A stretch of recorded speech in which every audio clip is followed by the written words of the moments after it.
Hey everybody, my name is Natalie. I work in public affairs in the role of sustainability manager. A couple of years ago, we launched company-wide sustainability targets, and we promised to follow up with additional materials and resources to help provide some guidance on the targets themselves and how we can individually work toward the targets to ensure our success.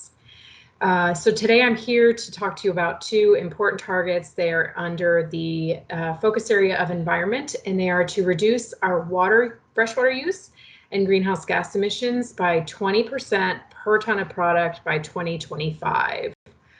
The targets are bold indeed. They are ambitious, and they are important to Mosaic's long-term success.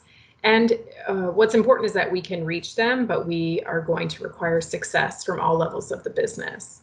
So let's take a step back to discuss why these targets matter to Mosaic. What's in it for us?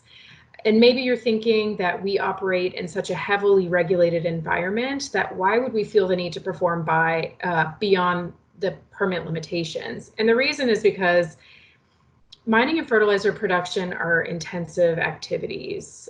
There are real costs associated with our withdrawal of water, for example, and with our generation of greenhouse gas emissions, our use of energy. And so by managing our environmental performance, we do more than just achieve goodness of our hearts kind of benefits. We help reduce costs, improve efficiency, and reduce risks.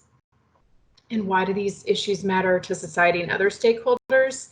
To be honest, water and greenhouse gas emissions targets are table stakes for a company like Mosaic, with the benefits, or rather with the impacts like Mosaic has. The issues of greenhouse gas emissions and climate change and water scarcity are high on society's agenda, and the expectations from our external stakeholders are that we use resources wisely. Regulators care, investors care, customers increasingly, NGOs, communities, you name it. Our stakeholders care, and I venture to say that many of you do as well. And ultimately, our license to operate could depend on our performance in these areas. So, as I mentioned, these targets are ambitious, and every single one of us, from operations to EHS to administrative and functional employees, we all have a role to play. From here on out, we encourage you to address your work with a conservation mindset. But for most of us, it doesn't end there. In the coming weeks and months, you can expect to hear from business leaders about facility level targets and action plans for meeting them. But we appreciate your support moving forward.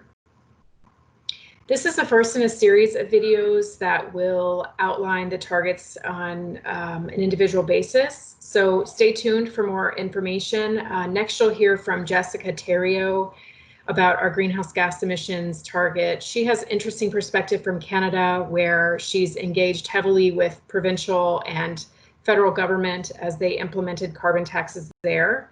And you'll also hear from Antonio Morales and Leonardo Bissicott related to the freshwater target. They'll do a little bit more of a deep dive. In the meantime, please feel free to email our group at mosaic.sustainability@mosaicco.com. Thanks so much.